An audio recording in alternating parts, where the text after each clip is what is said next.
Do you think Iran is just headlines about sanctions, oil, and dusty postcards with domes? Then what would you say about a village where people still live inside a mountain?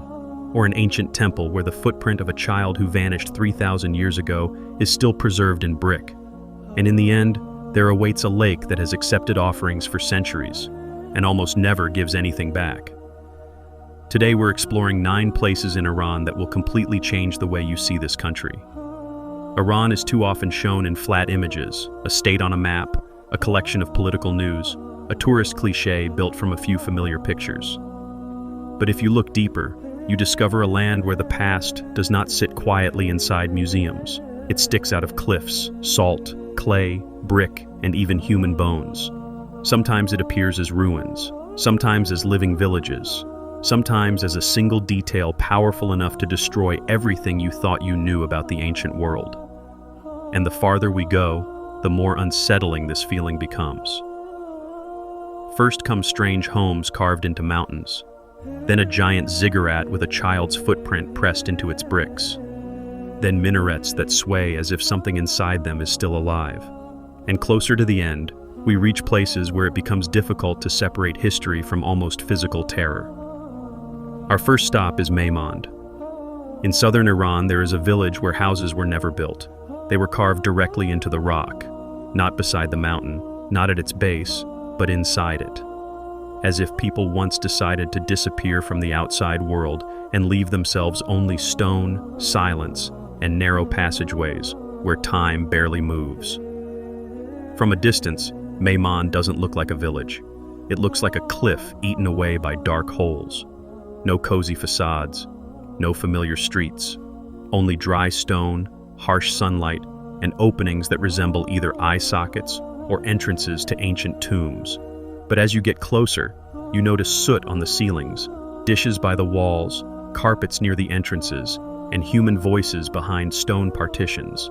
And suddenly, it becomes unsettling, because this place is alive. Meymand, located in Kerman province, is considered one of the oldest continuously inhabited settlements in Iran. For centuries, people have lived in these stone dwellings, with hundreds of rooms carved into the mountainside. The logic of the place is brutal in its simplicity. Instead of bringing stone to build homes, people removed stone to create space for life.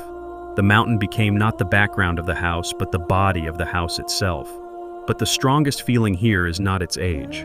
What truly affects you is the realization that people once warmed themselves in these rooms while seeing the world completely differently from us. And centuries later, in those same stone walls, someone brewed tea, lit lamps, and discussed ordinary daily life. There is almost no gap between ancient history and the present day here, only a strange, almost impossible continuity. That is why Meymand feels so powerful. You can describe it in dry academic terms: a rock-cut settlement, a cultural landscape, a rare housing tradition. But when you stand before those dark openings and realize someone is still living inside them, words like heritage site suddenly feel too weak. Because this is not a monument. It is a form of survival that outlived entire eras. But this is only the beginning. Our next stop is Chogha Zanbil. Rising from the flat plain is a massive stepped structure, as if a giant block of burnt earth had been forced upward and ordered to become a temple. No dense city surrounds it, no natural protection. Just brick, sky, and the feeling that this is not simply a ruin, but a fragment of some alien order more than 3,000 years old. Chogha Zanbil was built in the 13th century BCE during the Elamite civilization. Also known as Dur-Untash, the complex was constructed by order of King Untash-Napirisha. The ziggurat once stood nearly 50 meters tall. Even in ruins, it is more than a large temple. It is power turned into brick, heat, and human endurance. As you approach, the first thing you feel is scale. Then another feeling begins to press down on you, the realization of how many hands, how many days, and how much effort it took to raise this structure in the middle of an exposed plain. Cuneiform inscriptions still survive on its bricks, enduring wars, rain, and thousands of years of time. But the most powerful mark here is not royal. It is the footprint of a child. a tiny footprint accidentally left in wet clay before the brick dried and became part of the sacred structure.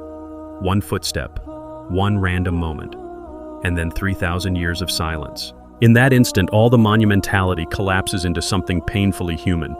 Construction workers, dust, heat, shouting, and a child who didn't care at all about kings or sacred architecture. That detail strikes harder than the ziggurat itself. A giant temple can be admired from a distance. A child's footprint disarms you completely. It reminds you that behind every great structure were ordinary people, exhausted, alive, surrounded by children, mistakes, and daily chaos. And it is details like this that transform ancient history from scenery into something almost physically present. There is another strange aspect to Chogha Zanbil. Many visitors speak about the unusual acoustics of the ruins. Wind moves through the walls and open spaces in strange ways, causing sounds to behave unnaturally. Scientists can explain it through architecture and landscape.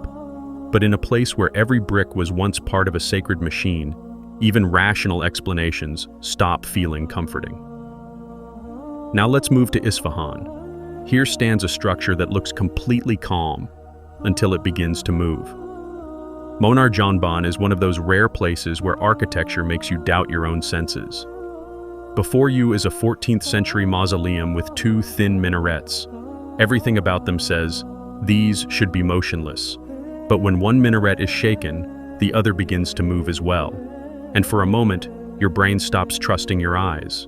The monument is associated with Amu Abdullah Karladani. The minarets are about 17 meters tall. Engineers explain the effect through resonance and structural vibration. But standing there, it feels simpler and stranger. Stone behaving too much like something alive. What makes it disturbing is how it destroys expectation. A minaret is supposed to symbolize stability, verticality, certainty, permanence. Yet here, ancient brick and plaster suddenly obey different rules. Even when you understand the explanation, some deeper instinct still resists what you're seeing. Naturally, legends appeared, secret materials, lost technologies, forgotten engineering knowledge, most likely romantic myths. But myths like these appear because people struggle to accept that ancient builders created structures that still look like magic today. And there's another darker irony. The very movement that made the monument famous also threatened its survival. The more visitors wanted to see the shaking minarets, the closer the structure came to damage and collapse. A cruel paradox. The monument became famous because it moves, and that same movement may one day destroy it. But Iran doesn't terrify only through architecture. Sometimes a landscape is enough. Our next stop is Dasht-e Lut. This is not the kind of desert where humans were ever supposed to live. No romantic dunes, no postcard sunsets. This is a landscape where the surface itself seems to reject life. The most terrifying feature is the kaluts. Thousands of enormous ridges, towers, and walls sculpted by wind and rare flows of water. From above, they resemble the ruins of a gigantic abandoned city. From the ground, the effect is worse. You walk between them like streets in a megacity that humans never built. Located in southeastern Iran, Dasht-e Lut is one of the hottest and most extreme deserts on Earth. Temperatures here have reached astonishing levels, but the numbers are less frightening than the feeling itself. Because what truly crushes you here is not heat, it is absence. As if you have entered a section of the planet where life did not lose. It simply was never allowed to begin. The kaluts stretch endlessly across the landscape. This is not one dramatic rock formation. It is an entire labyrinth carved with terrifying precision. Wind acts like a giant sculptor's blade, water like a tool repeating the same cuts for thousands of years. That is why Dasht-e Lut feels more frightening than places surrounded by legends of curses. A curse can be dismissed as myth. Here, the geometry itself feels hostile. Silence, heat, light, and the overwhelming sense that this landscape was designed not by catastrophe, but by refusal. Next comes a story about people, and how disaster sometimes reveals mysteries instead of destroying them. Welcome to Bam. For centuries, Argi Bam looked like the perfect image of an ancient mud brick city. Walls, towers, courtyards, and alleyways rising from an oasis like a mirage. But on the morning of December 26, 2003, everything changed. A devastating earthquake struck Bam at dawn. Tens of thousands died. Much of the ancient city collapsed within seconds. And strangely, it was only after the destruction that the fortress began revealing its secrets more honestly than ever before. When the dust settled, researchers discovered hidden construction techniques and structural reinforcements that had been concealed beneath later layers. It created a disturbing realization. As long as the monument stood intact, we only understood its surface. When it collapsed, its skeleton became visible, and that leads to an uncomfortable thought. Sometimes we believe we understand ancient structures simply because we have grown accustomed to their appearance. But the truth may be hidden not underground, but inside the walls themselves. Arghibam was not just a fortress. It was a living urban organism connected to ancient trade routes. And when such an organism collapses, it exposes more than architecture. It exposes how little we truly understand the past. After the disaster, reconstruction began, and another difficult question appeared. When we rebuild an ancient city, what exactly are we restoring? The original, a memory, a beautiful reconstruction, or merely our idea of what the past should look like? Now we arrive at Chogha, the burnt city. And here, ancient history stops being merely impressive. It becomes painfully human.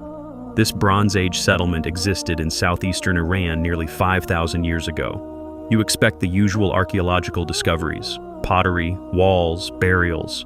But Chogha repeatedly destroys expectations. Its discoveries feel deeply personal. The most famous is the skull of a woman fitted with an artificial eye. Not a burial decoration, not a ritual object. A real prosthetic eye worn during life. Nearly 4,800 years old. Made from lightweight material and coated with gold, it was designed to imitate a real eye. Marks on the skull show it had been worn for a long time. Pause for a moment. Almost 5,000 years ago, someone lost an eye, and someone else refused to simply accept it. Someone tried to restore a human face, maybe imperfectly, maybe crudely by modern standards, but seriously enough that the person wore it constantly. And suddenly the fear here is no longer about ancient mystery. It is about human closeness. Because behind this discovery lies not only craftsmanship, but compassion. And there is more. Archaeologists also discovered skulls bearing evidence of trepanation, ancient brain surgery. At least one patient survived for some time afterward. In that moment, the Bronze Age suddenly stops looking primitive. It becomes intelligent, careful, and profoundly human. That is what makes Chogha unsettling. Not because of supernatural mystery, but because the past suddenly looks back at you with almost modern eyes. And when you realize that golden eye was an attempt to restore dignity to another human being, ancient history stops feeling dead. But what comes next feels even heavier. Our next stop is Naqsh-e Rostam. Near Persepolis, royal tombs hang high in the cliffs, carved into rock with such precision that they seem less like architecture and more like pure authority turned to stone. Their placement alone is unnerving. These are not tombs that submit quietly to death. They rise above humanity. Naqsh-e Rostam contains the tombs of Achaemenid kings, including Darius I and his successors. Later, Sasanian reliefs were added below, creating a layered stone chronicle of empires competing for eternity. But before dates and dynasties, one question overwhelms you. How was this even possible? The cliffs are immense, the surfaces impossibly smooth, the geometry unnervingly precise. Official explanations mention scaffolding, ropes, labor, and organization, and perhaps that is entirely true. But standing beneath those tombs, your body reacts faster than logic. It looks upward and thinks, too high, too clean, too confident. That gap between understanding and instinct is what makes Naqsh-e Rostam so powerful. Even if you know the methods, it still feels impossible for its time. And there is another psychological effect. The tombs do not lie beneath your feet. They loom above you. Even in death, the kings refuse to stand on the same level as ordinary people. Now we move somewhere even less stable. Jenn, one of those deserts where myth does not replace physics. It grows directly from it. Its name is often translated as the Dunes of the Jinn, or the Cursed Desert. At first it sounds like folklore, then you see the terrain, and the folklore begins to feel like practical survival advice. At first glance, the landscape seems simple: sand, salt flats, distant horizons. Then the ground betrays you. What appears solid may hide soft salt mud beneath the surface. Vehicles become trapped. Routes collapse. Distances deceive. For centuries, even experienced travelers avoided the region. This is not a place conquered by bravery alone. It demands precision. One wrong decision, one mistake in water calculation, one unnecessary detour, and the desert transforms exploration into survival. But physical danger alone was apparently not enough. Stories emerged of strange sounds, sudden dread, and an overwhelming sense that something was wrong. Much of it can be explained by wind, heat, dehydration, and isolation. But when you stand in a landscape with nothing to measure distance against, where the horizon itself trembles, the human mind begins manufacturing terror on its own. That is why legends about Jinn do not sound ridiculous here. When the earth itself can swallow vehicles, silence becomes oppressive, and heat distorts reality, humans instinctively search for language to describe danger. Sometimes that language is science, and sometimes it becomes myth. And now we arrive at the final place, Takht-e Soleyman. At first glance, it does not look frightening at all. Ruins, grass, stone, sky. Then your eyes settle on the lake in the center. And you realize this is not merely a lake. It is a dark, vertical depth that ancient people saw as something far beyond nature. The sacred complex spans multiple eras and traditions. At its center lies a nearly circular lake fed by a deep underground spring. Its depth exceeds 100 meters. For ancient people, this was not just water. It was a shaft descending into darkness. The strangest thing about it is its constancy. The water temperature barely changes throughout the year because it is fed from deep underground. To us, that is geology. To ancient civilizations, it was almost certainly a miracle. And miracles quickly become objects of fear, especially when no one can fully explain them. For centuries, offerings were thrown into the lake. Archaeologists believe sacred objects from different eras may still lie at the bottom. But the lake gives almost nothing back. It accepts. It keeps. And that unreachable depth is what makes it feel so disturbing. Nearby stands another strange formation known as Solomon's Prison, a hollow volcanic cone with a massive cavity inside. From a distance, it resembles an ordinary hill. Up close, it looks like a gigantic stone trap. Local legends claimed Solomon imprisoned demons there. And the unsettling part is how perfectly the myth fits the landscape itself. On one side, a lake swallowing offerings forever. On the other, a hollow mountain resembling a prison. Between them, myth becomes almost inevitable. That is what truly disturbs people about these places. They break not only knowledge, but intuition itself. Behind a cliff there is a home. Inside a brick, a child's footprint. Behind a wall, hidden engineering. Beyond a desert, a trap. Beneath calm water, a depth people feared for centuries. Iran does this with particular intensity. It does not perform for you. It simply reminds you, again and again,